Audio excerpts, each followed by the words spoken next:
بقول لك يا كبير، عايزك كده تحضر كوبايه الشاي بتاعتك الجميله وتعدل ظهرك على الكرسي وتركز معايا عشان خاطر امريكا ولعت نار يا حبيبي نار. ركز معايا في اللي جاي عشان اللي جاي شديد قوي.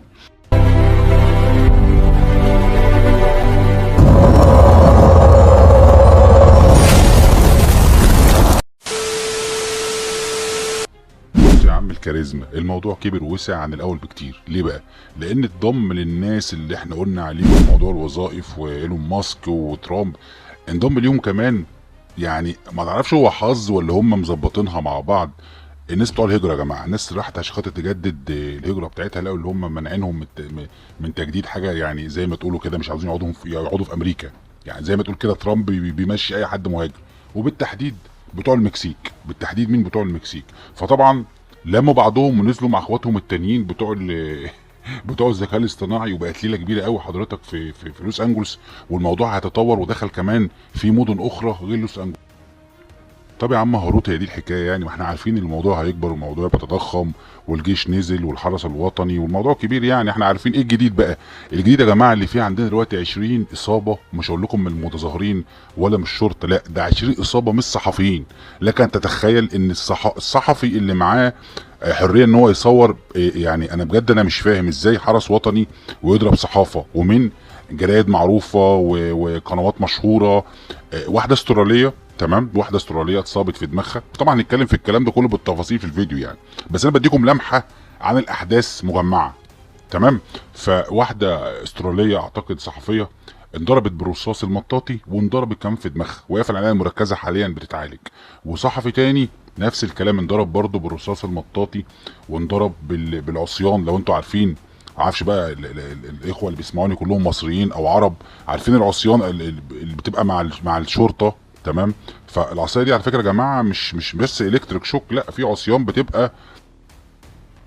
بتبقى شباب حديد، وعصيان بتبقى خشب زان.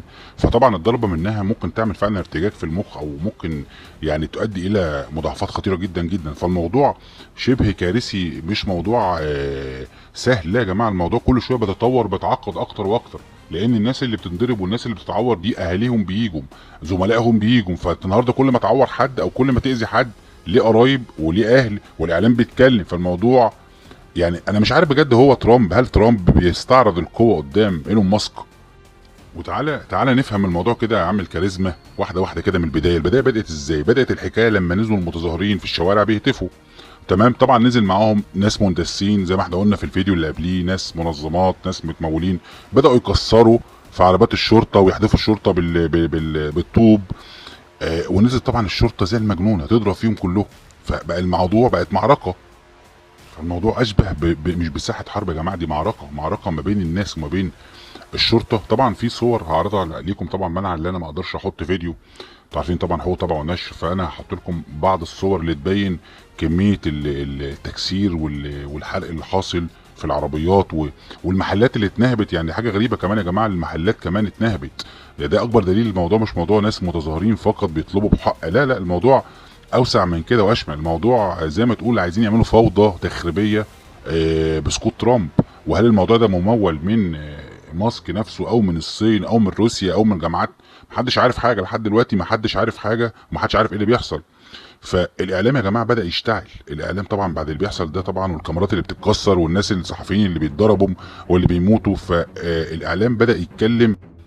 وبدل يا حبيب قلبي يا كاريزما ما بقت الموضوع اللي انا صحفيه او انا صحفي نازل اصور، لا ده انا بقيت جزء من الحدث.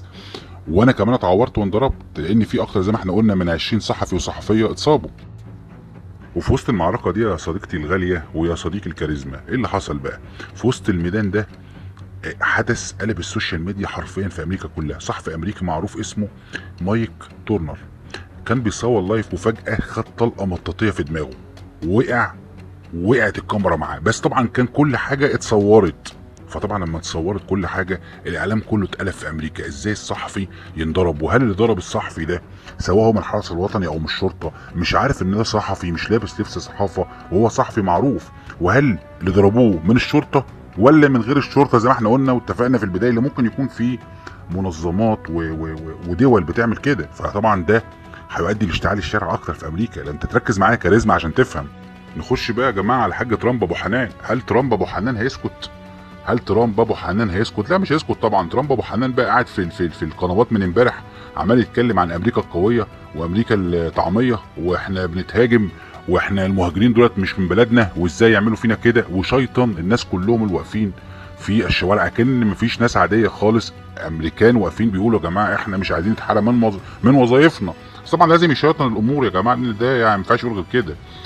بقى طبعا يهاجم الشركات والتكنولوجيا ويشاور بصبعه صراحه على ايلون ماسك. ده حبيبك يعني، انا بجد بستغرب، ده حبيبك يا ابو حنان، ده انتوا الاثنين يا ابو حنان قاعدين واكلين شاربين مع بعض، ينفع كده ابو حنان؟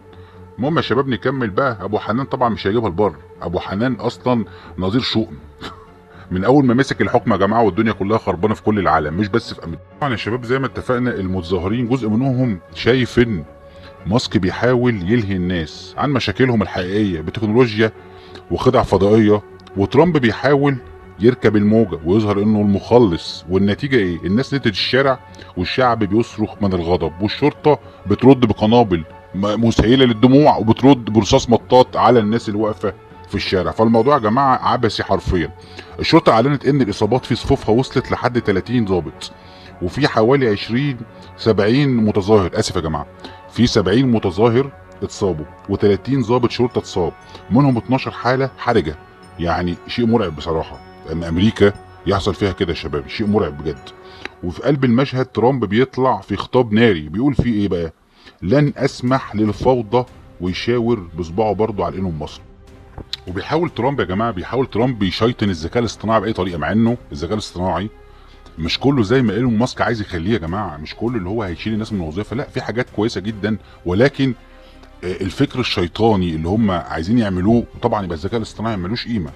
فالحاج ابو حنان يا شباب بيروج للموضوع كانه خناقه او معركه ما بين الذكاء الاصطناعي وما بين البشر. لا يا حاج ابو حنان، الخناقه ما بين الحرس الوطني وما بين الشعب، مش الذكاء الاصطناعي مش هو فرد فيها دلوقتي. فكل واحد يا جماعه بيسيس الامور على مزاجه وعلى دماغه. امريكا على فوهة بركان كبير جدا، مش بس بسبب الازمه الاقتصاديه اللي بتمر بيها والعالم كله بيمر بيها، وبسبب برضه سياستهم الغلط في الفدرالي الامريكي رفع الفوائد ودمر العالم كله ودخلها في ازمه اقتصاديه. لا ده بسبب كمان الصراع الخفي على من يتحكم في وعي الشعب الامريكي، سواء من طرف ترامب او من طرف ايلون ماسك. الاثنين بيتصارعوا مين يستغل وعي الناس وعقل الناس ويبرمجهم لحسابه. ويا صديقتي الكاريزما، وصلت معايا لحد اخر الفيديو لحد وانا بكلمك دلوقتي، فاحب اقول لك ان انت مش اي حد، انت كاريزما الكون، صاحبي وحبيبي وكفاءه. ما تنساش تعمل لايك للحلقه وتعمل اشتراك وتعمل كومنت وتعرفنا انت شايف ايه وجهه نظرك